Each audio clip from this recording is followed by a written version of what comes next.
नवरंगपुर जिलार कृषिभित्तिक पर्व उआंस पर्व बा पवित्र चिता लागि अमावास्या। नवरंगपुर जिले में यह एक कृषिभित्तिक पर्व भाव में केउ आदिम कालरू चली आसुची।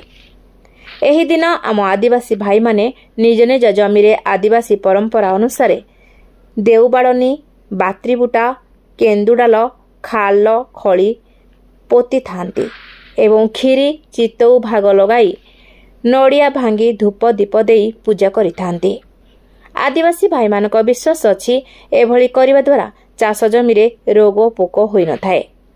माटी मां को ए वर्ष चाष भल हेउ बोली प्रार्थना करिथांती एवं जंगलरू संग्रह करी आनिथिबा ढाल पत्र को समस्तक घर दुआर बंद और निज निज गाई गुहाल रे लगाइबा सहित पूजा विधि करिवार देखिबाकु मिलिथिला।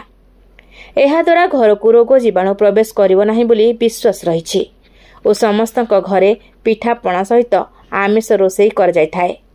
खूब आनंद रे एही पर्व पालन करिथांती। एही पर्व आमर आदिवासी भाई माने। नवरंगपुर मिहिर शंकर पात्रंग रिपोर्ट, प्रयाग खबर।